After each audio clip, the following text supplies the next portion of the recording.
அனைவருக்கும் வணக்கம். என்ன குழந்தைகளே, அனைவரும் நலமா? முதல்ல 9ஆம் வகுப்பிற்கு புதிதாக அடியெடுத்து வைக்கும் உங்கள் அனைவருக்கும் என்னுடைய மனமார்ந்த வாழ்த்துக்கள். சரி, பாடத்திற்கு செல்வோம். திராவிட மொழி குடும்பம், அதாவது இன்று இயல் 1 திராவிட மொழி குடும்பம் என்ற பகுதியை பார்க்க போகிறோம். இது உரைநடை பகுதி. எப்பொழுதுமே வாழ்த்து பகுதி இருக்கும். 9ஆம் வகுப்பு மட்டும் உரைநடை பகுதி முதல் பகுதியாக அமைந்துள்ளது. திராவிட மொழி குடும்பம் இயல் 1. குடும்பம் என்றால் என்ன? குடும்பம் என்றால் அனைவரும் சேர்ந்து இருப்பது. அதுபோல இங்கு மொழி குடும்பம், அதாவது திராவிட மொழி குடும்பம் என்பதை பற்றி இந்த பாடப்பகுதியில் காணப்போகிறோம். மொழி என்றால் என்ன? மொழி எப்படி உருவானது? மனிதர் கண்டுபிடித்த கருவியே மொழியாகும். முதலில் மனிதன் தன் மனதில் தோன்றிய எண்ணங்களை தன்னுடைய மெய்ப்பாடுகள் மூலமாகவும் செய்கைகள் மூலமாகவும் ஒளி ஓவியங்கள் முதலாகவும் தெரிவித்து முயன்றான். அதுவே மொழியாக மாறியது. அதில் மேலோட்டமான பருப்பொருட்களை மட்டுமே ஓரளவு உணர்த்த முடிந்தது. நுண்ணிய நுண்பொருள்களை உணர்த்த இயலவில்லை. அதற்காக சைகையோடு சேர்ந்து பொருள் உணர்த்திய ஒளி காலப்போக்கில் தனியாக பொருள் உணர்த்தும் வலிமை பெற்று மொழியாக வளர்ந்தது. ஒரு மனிதன் இடம் வாழ்ந்த அமைப்பு, இயற்கை அமைப்பு இவற்றை வைத்து ஒலிப்பு முயற்சிகளை உருவாக்க தூண்டினான். உலகத்தில் உள்ள மொழிகள் எல்லாம் அவற்றின் பிறப்பு, தொடர் அமைப்பு, உறவு ஆகியவற்றின் அடிப்படையில் பல மொழி குடும்பங்களாக பிரிக்கப்பட்டுள்ளன. எப்படி, எவ்வாறு, அதை காண்போம். நம்ம இந்தியாவில் பேசப்படும் மொழிகளின் எண்ணிக்கை எவ்வளவு தெரியுமா? 100 இருக்குமா? 200? இல்லை, 1300க்கும் மேற்பட்டது. ஆம், 1300க்கும் மேற்பட்டது. இதையெல்லாம் 4 மொழி குடும்பங்களாக பிரிக்கின்றனர். 1 இந்தோ ஆசிய மொழிகள், திராவிட மொழிகள், ஆஸ்திரோ ஆசிய மொழிகள், சீன திபெத்திய மொழிகள். இந்த மொழிகளை எல்லாம் 4 மொழி குடும்பங்களாக பிரிக்கின்றனர். எப்படி? 1 இந்தோ ஆசிய மொழிகள், திராவிட மொழிகள், ஆஸ்திரோ ஆசிய மொழிகள், சீன திபெத்திய மொழிகள் என்று 4 பிரிவுகளாக பிரிக்கின்றனர். இவ்வாறு மொழிகள் அதிகம் நிரம்பி இருக்கக்கூடிய இந்தியாவை அகத்திலிங்கம் அவர்கள் மொழிகளின் காட்சிய சாலையாக இந்தியா திகழ்கிறது என்கிறார். நம்முடைய 1300க்கும் மேற்பட்ட மொழிகள் பேசப்படுவதால் அதனை கண்ட அகத்திலிங்கம் மொழிகளின் காட்சி சாலையாக, அதாவது எக்ஸிபிஷன் சொல்லுவோம் இல்லையா, அந்த மாதிரி இந்தியா விளங்குகிறது அப்படி என்று குறிப்பிடுகிறார். உலகிலே மிக பழமையான நாகரிகம் நம்மளுடைய இந்திய நாகரிகம். மொஹஞ்சதாரோ ஹரப்பா அகழாய்வுக்கு பின்னர் இது உறுதியாக கூறப்பட்டது. இதைத்தான் திராவிட நாகரிகம் என்று அறிஞர்கள் கருதுகின்றனர். அந்த திராவிடர்கள் பேசிய மொழியே திராவிட மொழி. திராவிடம் என்னும் சொல்லை முதலில் குறிப்பிட்டவர் யார் தெரியுமா? குமரிலப்பட்டர். திராவிடம் என்ற சொல்லை முதலில் குறிப்பிட்டவர் குமரிலப்பட்டர். தமிழ் என்ற சொல்லில் இருந்துதான் திராவிடா என்ற சொல் பிறந்தது என்று மொழி ஆராய்ச்சியாளர்கள் கருதுகின்றனர். ஹீராஸ் பாதிரியார் என்பார் இம்மாற்றத்தை தமிழ், தமிழா, தமிழா, ட்ரமிழா, ட்ரமிழா, திராவிடா, திராவிடா என விளக்குகின்றார். அதாவது இந்த தமிழ் என்ற மாற்றம் எப்படி ஏற்பட்டது என்கிறதான் இங்கு குறிப்பிடுகின்றார். இந்த வார்த்தையிலிருந்துதான் திராவிட அப்படி என்ற சொல் உருவாகி இருக்கக்கூடும் என்று ஹீராஸ் பாதிரியார் கூறுகிறார். மொழியை பற்றி ஒரு ஆய்வு நடக்கிறது. இது எவ்வாறு திராவிட மொழி குடும்பமாக உருவாகி இருக்க வேண்டும் என்று ஒரு ஆய்வு நடக்கிறது. அந்த ஆய்வில் திராவிட மொழி குடும்பம் உருவாகுவதற்கு ஒரு வரலாறு இருக்கிறது. தமிழ், கன்னடம், தெலுங்கு ஆகிய மொழிகள் சமஸ்கிருத மொழியிலிருந்து உருவானவை என்ற கருத்து அறிஞர் பலரிடையே நிலவி வந்தது. காரணம், இம்மொழிகளில் வடமொழி சொற்கள் மிகுந்து காணப்பட்டதால் 18ஆம் நூற்றாண்டு வரை 18ஆம் நூற்றாண்டின் தொடக்கம் வரை இந்திய மொழிகள் அனைத்திற்கும் வடமொழியே மூலம், அதாவது வடமொழியில் இருந்தே இந்த மொழிகள் தோன்றியிருக்க வேண்டும் என்ற கருத்து நிலவி வந்தது. அப்பொழுது அறிஞர் வில்லியம் ஜோன்ஸ் என்பார் வடமொழியை ஆராய்ச்சி செய்தார்.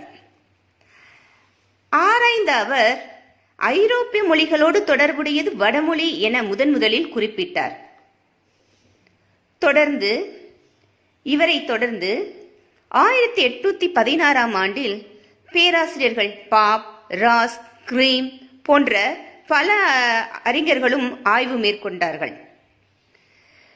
முதலில் பிரான்சிஸ் எல்லிஸ் என்பார் தமிழ், தெலுங்கு, கன்னடம், மலையாளம் போன்ற மொழிகளை ஒப்புமைப்படுத்தி ஆய்ந்து இவையெல்லாம் தனியொரு மொழி குடும்பத்தைச் சேர்ந்தவை என்ற கருத்தை முன்வைத்தார்.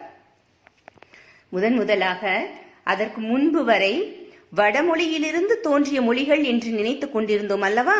அதனை மாற்றி பிரான்சிஸ் எல்லிஸ் என்பவர் தமிழ், தெலுங்கு, கன்னடம், மலையாளம் போன்ற மொழிகளை எல்லாம் இணைத்து இவை தனி ஒரு மொழி குடும்பத்தைச் சேர்ந்தவை என்ற கருத்தை ஆராய்ந்து முன்வைத்தார். இம்மொழிகளை ஒரே இனமாக கருதி தென்னிந்திய மொழிகள் எனவும் பெயரிட்டார். இம்மொழிகளை எல்லாம் தென்னிந்திய மொழிகள் எனவும் பெயரிட்டார். இதனையொட்டி மால்தோ, தோடா, கோண்டி முதலான மொழிகள் பற்றிய ஆய்வுகளும் மேற்கொள்ளப்பட்டன. ஹோக்கன் என்பவர் இவை அனைத்தையும் இணைத்து தமிழியன் என்று பெயரிட்டதோடு ஆரிய மொழிகளிலிருந்து இம்மொழிகள் மாறுபட்டவை என்ற கருத்தை வலியுறுத்தினார். இவரோடு மார்க்ஸ் முல்லரும் அவருடைய கருத்தை வழிமொழிந்தார். ஆம், திராவிட மொழி குடும்பம் என்பது தமிழ், கன்னடம், தெலுங்கு மற்ற மொழிகள் எல்லாம் தனியாக இணைந்தது என்ற கருத்தை அறிஞர்கள் ஆய்ந்து உருவாக்கினார்கள், ஆய்ந்து தெரிந்தார்கள்.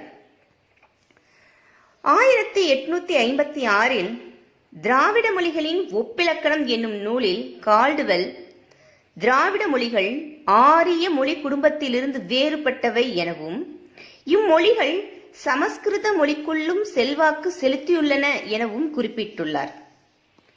இதனை மேலும் உறுதிப்படுத்த பல்வேறு இலக்கண கூறுகளை சுட்டிக்காட்டி திராவிட மொழிகளுக்குள் இருக்கும் ஒற்றுமைகளை எடுத்துரைத்தார். திராவிட மொழிகளின் ஒப்பிலக்கணம் என்ற நூலை எழுதிய கால்டுவெல் அவர்களை தொடர்ந்து ஸ்டென்கனோ, கே.வி. சுப்பையா, எல்.வி. ராமசுவாமி, பரோ, எமினோ, கமில் சுவலபில், ஆந்திரனோ, தேப்போ, மீனாட்சி சுந்தரம் முதலான அறிஞர்களும் திராவிட மொழிகளின் ஆய்விற்கு பங்களிப்பு செய்தவர்களில் குறிப்பிடத்தக்கவர்கள். இப்பொழுது புரிகிறதல்லவா? இப்பொழுது மீண்டும் ஒரு முறை சுருக்கமாக கூறுகிறேன். நமது இந்தியாவில் பேசப்படும் மொழிகள் எண்ணிக்கை 1300க்கும் மேற்பட்டது. அந்த 1300க்கும் மேற்பட்ட மொழிகளை 4 மொழி குடும்பங்களாக பிரிக்கின்றனர்.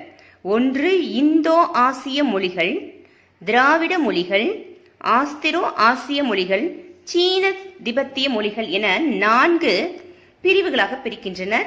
இவ்வளவு மொழிகள் பரவி இருப்பதை கண்ட அகத்தியலிங்கம் அவர்கள் இந்தியாவில் பேசப்படும் மொழிகளின் காட்சி சாலை என்று குறிப்பிட்டுள்ளார். மொழியை ஆய்வு செய்தவர்கள் வடமொழியிலிருந்து தோன்றியது அல்ல திராவிட மொழி குடும்பம், அவை தனித்து விளங்குபவை என்பதையும் கூறுகிறார்கள். தமிழ், தெலுங்கு, கன்னடம், மலையாளம் ஆகியவற்றை தென்னிந்திய மொழிகள் எனவும் பெயரிட்டு அழைக்கிறார்கள். இதனை திராவிட மொழிகளின் ஒப்பிலக்கணம் என்னும் நூலில் கால்டுவெல் தன்னுடைய நூலில் திராவிட மொழிகள் ஆரிய மொழி குடும்பத்திலிருந்து வேறுபட்டவை என்பதையும் குறிப்பிட்டுள்ளார். சரி, அடுத்த பகுதி திராவிட மொழி குடும்பம். திராவிட மொழி குடும்பம் இந்தியாவில் பேசப்படும் மொழிகளின் எண்ணிக்கையை 4 மொழி குடும்பங்களாக பிரித்தனர் அல்லவா? இந்தோ ஆசிய மொழிகள், திராவிட மொழிகள், ஆஸ்திரோ ஆசிய மொழிகள், சீன திபெத்திய மொழிகள் என 4 பிரிவுகளாக பிரித்தார்கள் அல்லவா? அதில் இரண்டாவதாக காணப்படும் திராவிட மொழிகள், அவற்றை பற்றி இப்பகுதியில் காண்போம். இந்த திராவிட மொழி குடும்பத்தினை 3 பிரிவாக பிரிக்கின்றனர். ஒன்று தென் திராவிட மொழிகள், நடு திராவிட மொழிகள், வட திராவிட மொழிகள். தென் திராவிட மொழிகள், நடு திராவிட மொழிகள், வட திராவிட மொழிகள். தென் திராவிட மொழியில் தமிழ், மலையாளம், கன்னடம், குடகு என்கின்ற கொடகு, தொழு, கோத்தா, தோடா, கொரகா, இருளா என்பவையெல்லாம் தென் திராவிட மொழிகள். இவை அனைத்தும் தென் திராவிட மொழிகள். திராவிட மொழிகளை 3 பகுதியாக பிரிக்கின்றனர். அதாவது தென் திராவிடம், நடு திராவிடம், வட திராவிடம்.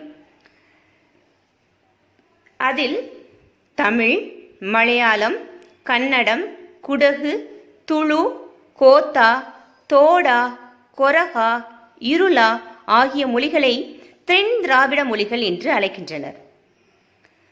அடுத்து நடு திராவிடம்.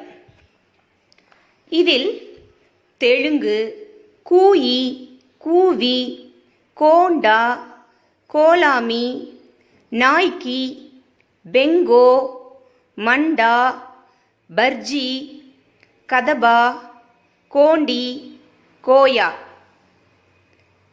இவற்றையெல்லாம் நடு திராவிட மொழிகள் என்று அழைக்கின்றனர். அடுத்து வட திராவிட மொழிகள். குரூக், மால்தோ, பிராகுய் இவை வட திராவிட மொழிகள். இவற்றில் மொத்தம் 24 மொழிகள் அடங்கியுள்ளன. இவை மட்டுமல்லாமல் எருகலா, தங்கா, குறும்பா, சோலிகா ஆகிய 4 மொழிகளையும் சேர்த்து திராவிட மொழிகள் மொத்தம் 28 என்று கூறுவர். திராவிட மொழிகள் மொத்தம் எத்தனை? 28. 24 பட்டியலில் கொடுக்கப்பட்டுள்ளன. மீதி 4 எருகலா, தங்கா, குறும்பா, சோலிகா மொத்தம் 28 மொழிகள் திராவிட மொழிகள் என்று கூறுவர். திராவிட மொழி குடும்பத்தை 3 பகுதியாக பிரித்துள்ளனர். அவை தென் திராவிடம், நடு திராவிடம், வட திராவிடம். இவற்றில் மொத்தம் 28 மொழிகள் காணப்படுகின்றன என்பதை இப்பொழுது பார்த்தோம். அடுத்து இந்த திராவிட மொழிகளுக்கெல்லாம் பொதுவான பண்புகள் காணப்படுகின்றன. அவை என்ன என்பதை பார்ப்போம். சொற்களுக்கெல்லாம் இன்றியமையாத பகுதி எது? வேர்ச்சொல், அடிச்சொல், அதாவது ரூட் வேர்ட்ஸ் என்று சொல்வோம் அல்லவா? அவைதான் இன்றியமையாத பகுதி. உதாரணத்துக்கு பார்த்தான் என்றால் பார் என்ற வேர்ச்சொல் அடிப்படையானது, ஒரு சொல்லிற்கு அடிப்படையானது. இது போன்ற சொற்கள் திராவிட மொழிகளில் ஆராய்ந்தால் மற்ற மொழிகளோடு ஆராயும் பொழுது, திராவிட மொழிகளின் குடும்பங்களை ஆராயும் பொழுது பொதுவான அடிச்சொற்களை கொண்டிருப்பதை காண முடிகிறது. திராவிட மொழிகளின் சொற்களை ஆராய்ந்தால் அவை பொதுவான அடிச்சொற்களை கொண்டிருப்பதை காண முடிகிறது. சான்றுகள் பார்ப்போமா? கண் என்ற அடிச்சொல், ரூட் வேர்ட், தமிழ்ல கண் அப்படின்னு சொல்லுவோம் இல்லையா, அந்த வார்த்தைகள் திராவிட மொழிகளில் பல்வேறு இடங்களில் எவ்வாறு உச்சரிக்கிறோம் என்பதை பார்ப்போம். கண், தமிழ் மொழியில் கண் என்று சொல்கிறோம். மலையாளத்திலும் கன்னடத்திலும் கண்ணு என்று சொல்கிறார்கள். தெலுங்கு, குடகு ஆகியவற்றில் கண்ணு என்று சொல்கிறார்கள். குருக் மொழியில் கன் என்று கூறுகிறார்கள். பர்ஜியில் கென் என்று கூறுகிறார்கள். தோடா மொழியில் கொன் என்று கூறுகிறார்கள். இவை எல்லாவற்றிற்கும் கண் அப்படிங்கிற அடிச்சொல் ஒரே உச்சரிப்பை கொண்டிருப்பதாக உள்ளதல்லவா, அதைத்தான் சொல்கிறார்கள். அதே போன்று திராவிட மொழிகளில் எண்ணு பெயர்கள் ஒன்று போலவே அமைந்துள்ளன. நம்பர்ஸ் இருக்கு இல்லையா, அந்த எண் பெயர்கள் ஒரே மாதிரி இருக்கு அப்படிங்கறத சொல்றாங்க. தமிழில் 3 என்று வழங்குவோம் அல்லவா, அந்த சொல் மலையாளத்தில் 3, தெலுங்கில் 3, கன்னடத்தில் 3, துளுவில் 3. அதற்கான திராவிட மொழிகளுடைய சொற்களை ஆராய்ந்து பார்க்கும்போது, இந்த 2 உதாரணங்களையும் பார்க்கும்போது எல்லா அடிச்சொற்களும் பொதுவாக கொண்டிருப்பதை காண முடிகிறது அப்படின்னு சொல்றாங்க. அதாவது ஒரு சொல் சில வேறுபாடுகளை கொண்டு, ஆனால் சின்ன மாற்றங்களை கொண்டு உச்சரிக்கப்படுகிறது என்பதையே கூறுகிறார்கள். திராவிட மொழிகளுடைய அனைத்து மொழிகளையும் ஆராய்ந்து பார்த்தால் அதனுடைய அடிச்சொல், வேர்ச்சொல் என்று சொல்லக்கூடிய ரூட் வேர்ட்ஸ் ஒரே போல ஒரு வார்த்தையில் இருந்து பல்வேறு வார்த்தைகள் பல்வேறு மொழிகளில் வழங்கப்பட்டிருக்கலாம் என்று கூறுகிறார்கள். அடுத்து குறில் நெடில் வேறுபாடு. திராவிட மொழிகளில் உயிரெழுத்துக்களில் உள்ள குறில் நெடில் வேறுபாடுகள் பொருளை எவ்வாறு வேறுபடுத்த துணை செய்கின்றன என்பதை பார்ப்போம். அடி குறில் எழுத்து, ஆடி நெடில். வழி குறில், வாளி நெடில். குறிலாய் இருக்கும் பொழுது ஒரு பொருளும் அதுவே நெடிலாக மாறும் பொழுது வேறொரு பொருளையும் தருகிறதல்லவா, அதைதான் இங்கு கூறுகின்றனர். அடுத்து பால் பாகுபாடு. அதாவது 5 பால்கள் இருக்கின்றன, ஆண் பால், பெண் பால், பலர்பால், ஒன்றன் பால், பலவின் பால். இது போன்று இருக்கக்கூடிய பால் பாகுபாடு திராவிட மொழிகளில் எவ்வாறு அமைந்துள்ளன என்பதை பார்ப்போம். திராவிட மொழிகளில் பொருள்களின் தன்மையை ஒட்டி பால் பாகுபாடு அமைந்துள்ளது. ஆனால் வடமொழி போன்ற வேற்று மொழிகளில் இவ்வாறு அமையவில்லை. உதாரணத்திற்கு உயிரிட்ட பொருள்களும் கண்ணுக்கே புலப்படாத நுண்பொருள்களும் கூட ஆண் பெண் என்ற பாகுபடுத்தப்படுகின்றன. உயிரற்ற பொருட்களை ஆண் பெண் கூட என்று பாகுபடுத்துகின்றனர். நம்மளுடைய மொழியில் அவ்வாறு இல்லை. இம்மொழியில் கைவிரல்கள் பெண்பால் என்றும் கால்விரல்கள் ஆண்பால் என்றும் வேறுபடுத்துகின்றனர். மற்ற மொழிகளில் எல்லாம் கை விரல்களுக்கு ஒரு பால், கால் விரல்களுக்கு ஒரு பால் என்று தனித்தனியாக பிரித்துள்ளனர். ஆனால் தமிழ் மொழியில் அவ்வாறு இல்லை. ஆணாக இருந்தால் ஆண்பால், பெண்ணாக இருந்தால் பெண்பால் அல்லவா? ஜெர்மன் மொழியிலும் இத்தகைய தன்மையை காணலாம். முகத்தின் பகுதிகளான வாய், மூக்கு, கண் ஆகியவை வேறு வேறு பால்களாக சுற்றப்படுகின்றன. வித்தியாசமாக இருக்கின்றதல்லவா? ஜெர்மன் மொழியில் வாய் ஆண்பாலாம், மூக்கு பெண் பாலாம், கண் பொதுவான பால் என பகுக்கும் நிலை உள்ளது. திராவிட மொழிகளில் ஆண்பால் பெண்பால் என்ற பகுப்பு உயர்திணை ஒருமையில் காணப்படுகிறது. அஃறிணை பொருட்களையும் ஆண் பெண் என்ற பால் அடிப்படையில் பகுத்தாலும் அவற்றிற்கென பால் காட்டும் விகுதிகள் இல்லை.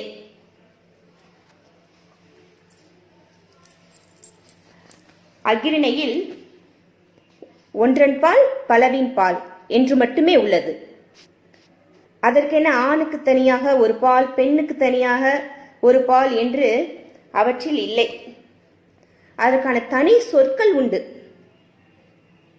அதாவது கடுவன், மந்தி, களிறு, பிடி. கடுவன் என்றால் ஆண் குரங்கு, மந்தி என்றால் பெண் குரங்கு, களிறு என்றால் ஆண் யானை, பிடி என்றால் பெண் யானை. இப்படி அந்த விலங்குகளுக்கிடையே ஆண் பெண் என்ற வேறுபாடு, ஆண் பால் பெண் பால் என்ற வேறுபாடு இல்லை. ஆனால் அதற்கான வார்த்தைகளில் வேறுபாடு உண்டு. அதைத்தான் இங்கு குறிப்பிடுகிறார்கள். இப்பொழுது பால் பாகுபாட்டில் உள்ளவற்றை சுருக்கமாக காணலாம். திராவிட மொழிகளில் பொருள்களின் தன்மையை ஒட்டி பால் பாகுபாடு அமைந்துள்ளது. ஆனால் வடமொழி, ஜெர்மன் போன்ற மொழிகளில் அவ்வாறு பாகுபாடு இல்லை என்பதை இந்த பத்தியில் குறிப்பிட்டுள்ளனர். அடுத்தது வினைச்சொற்கள். ஆங்கிலம் போன்ற மொழிகளில் வினைச்சொல் காலத்தை மட்டும் காட்டுமே தவிர திணை, பால், எண், இடம் ஆகிய வேறுபாட்டை காட்டுவதில்லை. அதாவது ஆங்கிலத்தில் வெர்ப் இருக்கு இல்லையா, அவை அதனுடைய காலத்தை மட்டுமே காட்டும். அது உயர்வினையா, அஃறிணையா, அல்லது ஆண் பாலா பெண் பாலா, ஒருமையா பன்மையா என்கின்ற எண்ணையோ அல்லது தன்மை முன்னிலை படர்க்கை என்ற இடத்தையோ காட்டுவதில்லை என்று கூறுகிறார்கள். உதாரணத்துக்கு கோ அப்படின்னு சொன்னோம்னா அந்த வினைச்சொல், அந்த வெர்பு பிரசன்ட் டென்ஸ்ல இருக்கு அப்படின்னு சொல்லக்கூடிய காலத்தை மட்டும்தான் காமிக்கும், நிகழ்காலத்தை காட்டும். ஆனா அது கோ அப்படின்னு சொல்லக்கூடிய அந்த வார்த்தையில அது உயர்திணையா அஃறிணையா என்பது தெரியாது. பால்ல ஆண் பாலா பெண் பாலா இல்ல பலர் பாலா என்பது தெரியாது. இது ஒருமையா பன்மையா அதுவும் தெரியாது. இதத்தான் சொல்றாங்க. ஆனா திராவிட மொழிகளின் வினை சொற்கள் இவற்றை தெளிவாக காட்டுகின்றன. பார்க்கலாமா? ஒரு உதாரணம். வந்தான், இது ஒரு வினை சொல் தான். ஆனால் இதில் அனைத்தும் உண்டு. திணை தெரிகிறதா? உயர்திணையா அஃறிணையா? உயர்திணை. ஆண் பாலா பெண் பாலா?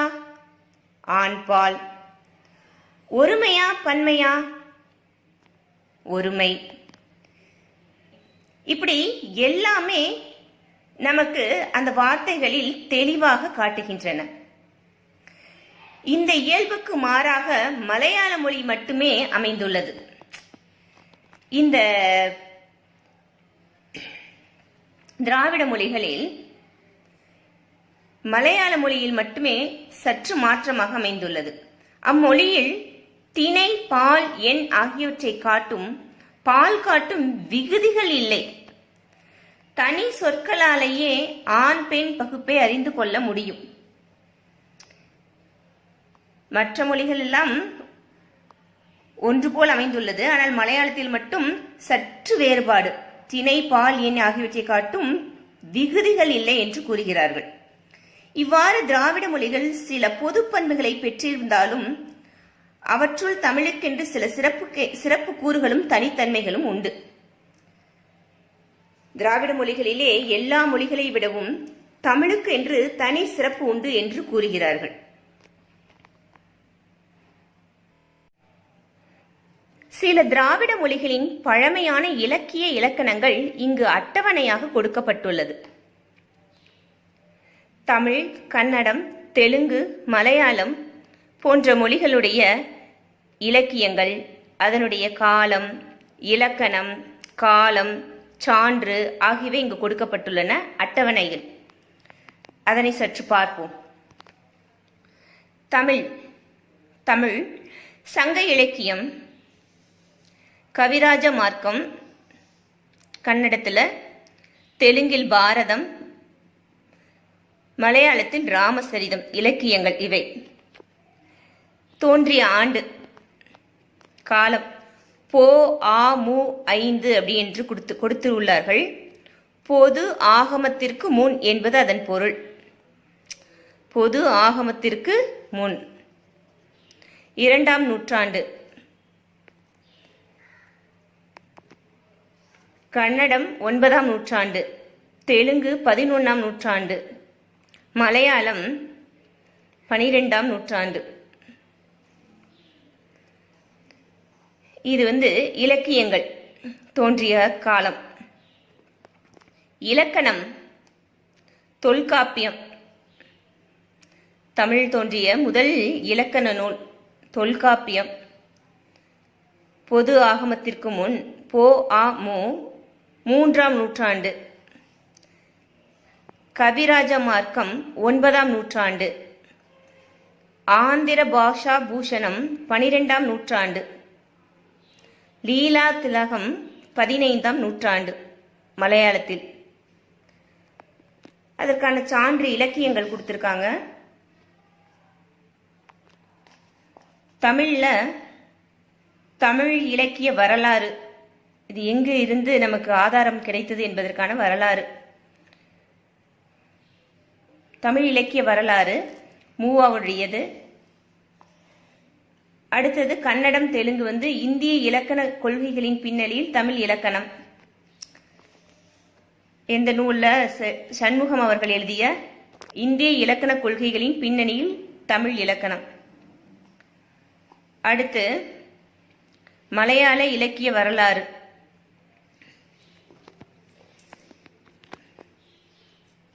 இவையெல்லாம் சில திராவிட மொழிகளின் பழமையான இலக்கிய இலக்கணங்கள். அடுத்து சில திராவிட மொழிகளின் சொல் ஒற்றுமையை இங்கு அட்டவணையாக கொடுத்துள்ளார்கள். அதனை பார்ப்போம். தமிழ், மலையாளம், தெலுங்கு, கன்னடம், துளு, கூர்க், இந்த 6 மொழிகளும் இங்கு கொடுத்துள்ளார்கள். 2 மட்டும் பார்ப்போம். தமிழ்ல மரம், மலையாளம் மரம், தெலுங்குல மானு, கன்னடம் மரம், துளுல மர, கூர்க்குல மர.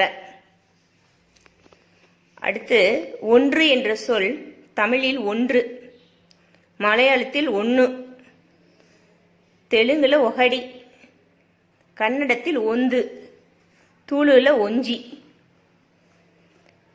இதைத்தான் நம்ம ஏற்கனவே சொல்லியிருந்தோம் இல்லைங்களா?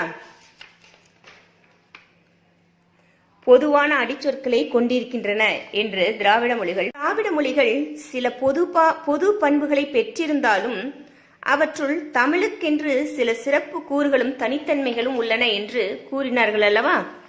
அந்த தனித்தன்மைகள் பற்றி இப்பொழுது காண்போம். தமிழின் தனித்தன்மைகள் என்ன? தொன்மையும் இலக்கண இலக்கிய வளமும் உடையது தமிழ் மொழியாகும்.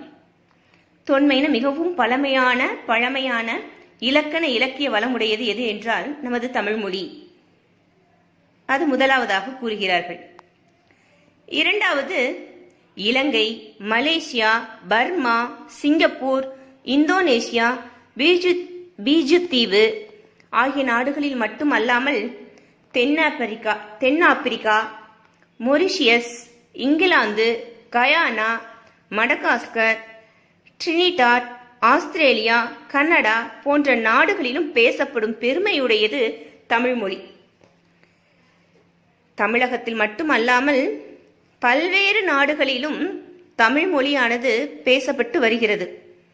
அதைத்தான் இங்கு குறிப்பிடுகிறார்கள். மூன்றாவது, ஏனைய திராவிட மொழிகளை விடவும் தமிழ் மொழி தனக்கென தனித்த இலக்கண வளத்தை பெற்று தனித்து இயங்கும் மொழியாகும். மற்ற திராவிட மொழிகள் தனித்து இயங்கினாலும் வேற்று மொழிகள் சில கலந்திருக்க வாய்ப்புகள் உண்டு. ஆனால் தமிழ் மொழியானது தனித்து இயங்கக்கூடிய சிறப்பு பெற்றது. ஏனென்றால் தமிழ் வடமொழியின் மகள் அன்று. அது தனி குடும்பத்திற்கு உரிய மொழி. அது மற்ற மொழிகளுடைய கலப்பின்றி தனித்து இயங்கும் ஆற்றல் பெற்ற மொழி.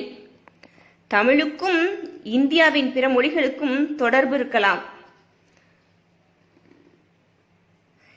ஏனைய திராவிட மொழிகளை விடவும் தமிழ் மொழி தனக்கென தனித்த இலக்கண வளத்தை பெற்று தனித்து இயங்கும் மொழியாகும். எந்த மொழியில் இருந்தும் எந்த வார்த்தைகளும் கடன் பெறாமலே தனித்து இயங்கக்கூடிய சிறப்பு பெற்ற மொழி தமிழ் மொழி. அதைத்தான் இங்கு குறிப்பிடுகிறார்கள். மற்ற மொழிகளை ஆராய்ந்து பார்க்கும்போது வேற்றுமொழிகளுடைய கலப்பு அதிகமாக இருக்கும். அதை நீக்கிவிட்டால் அந்த மொழியை பேசவே இயலாது. ஆனால் தமிழ் அப்படி கிடையாது, தனித்து இயங்கக்கூடிய ஆற்றல் உடையது என்று கூறுகிறார்கள். திராவிட மொழிகளுள் பிற மொழித்தாக்கம் மிகவும் குறைந்ததாக காணப்படும் மொழி தமிழே ஆகும். நம்ம ஏற்கனவே சொன்னதுதான், திராவிட மொழிகளுள் பிற மொழிகளுடைய தாக்கம் மிக மிக குறைவாக உள்ள மொழி எதுன்னு கேட்டால் அது தமிழே ஆகும். அது மட்டுமல்ல, திராவிட மொழிகள் பலவற்றிற்கு தமிழ் மொழிதான் தாய்மொழியாக கருதப்படுகிறது. நம்முடைய தமிழ் மொழியிலிருந்து தான் பல்வேறு மொழிகள் தோன்றியிருக்கக்கூடும். அதைத்தான் இங்கு குறிப்பிடுகிறார்கள். தமிழ் மொழி திராவிட மொழிகள் சிலவற்றின் தாய்மொழியாக கருதப்படுகிறது.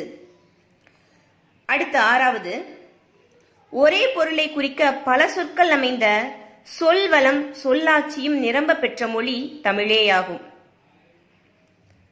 ஒரே பொருளை குறிக்க பல சொற்கள் அமைந்த சொல்வளம் சொல்லாட்சி மிக்க நிரம்ப பெற்ற மொழி தமிழேயாகும்.